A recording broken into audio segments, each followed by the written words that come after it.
Hey everybody, it's 13th Wolfman. You know what? This is day 25 in the 31 days of Halloween.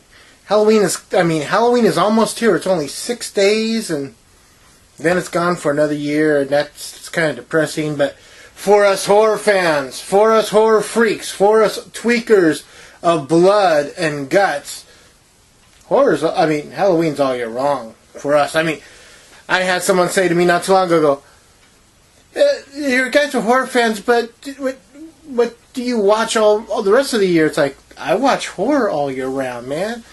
This is just where we get to shine as the freaks and tweakers that we are. You know? This is just where we get to be the BS. And actually, everyone else is trying to catch up. We're like, oh yeah, we've seen that, you know? It's like, yeah, okay, yeah. You've never seen that movie? Yeah, okay. I saw the movie like when I was 12, but whatever.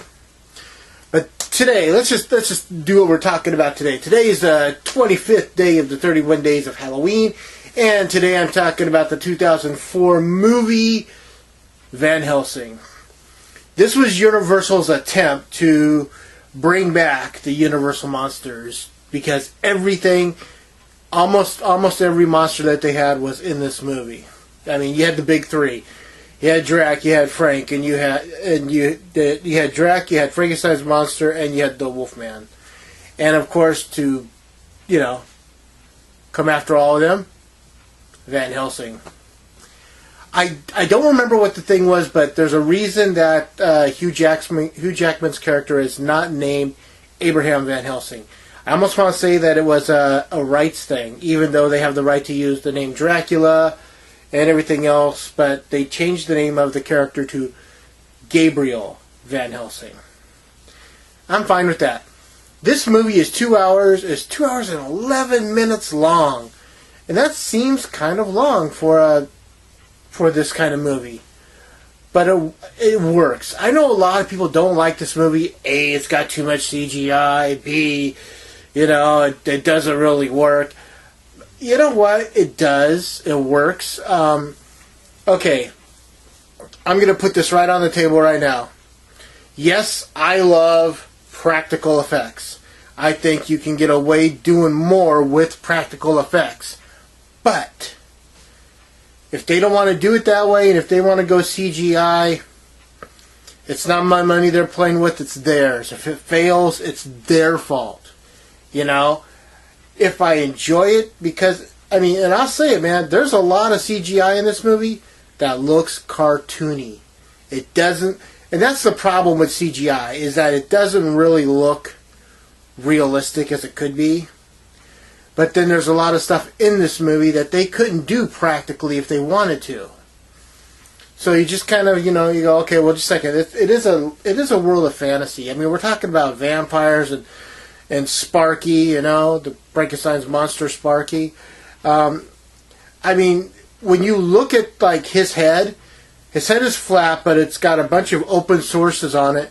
That's got a little bit of glass, so you can see the lightning storm that's in his brain.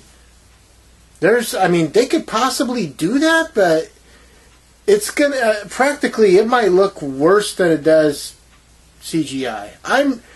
I'm not saying I'm not for practical. I'm just saying when you look at it and you go, okay, how do they do that?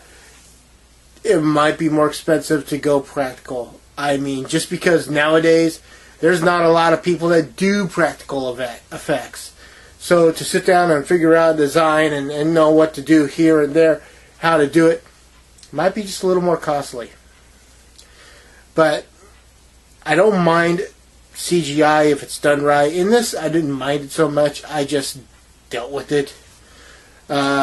Hugh Jackman plays Gabriel Van Helsing, and he is off to save the life of Kate Beckinsale. Yeah. So her family has a curse upon them that their family is doomed to sit in limbo until someone kills Count Dracula.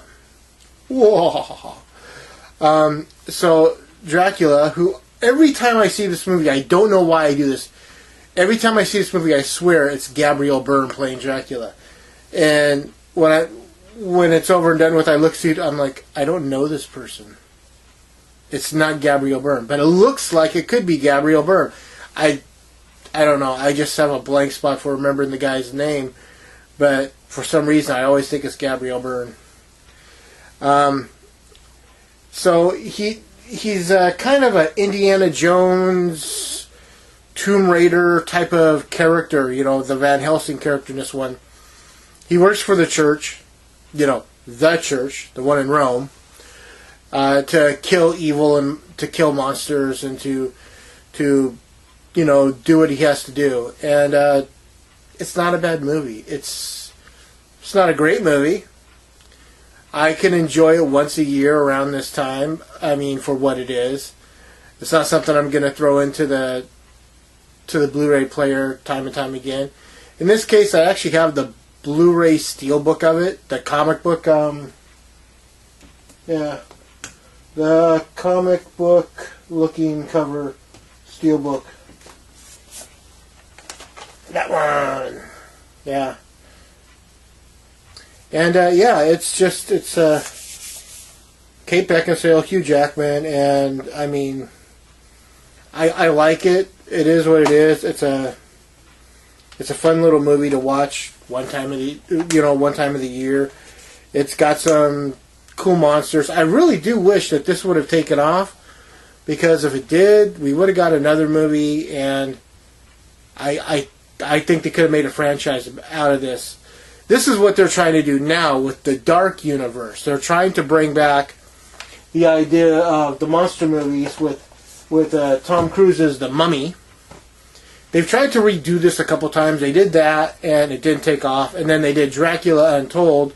And from what I understand, they didn't like the outcome of that movie, which kind of sucks because I really liked that movie. I thought the story in that one was great.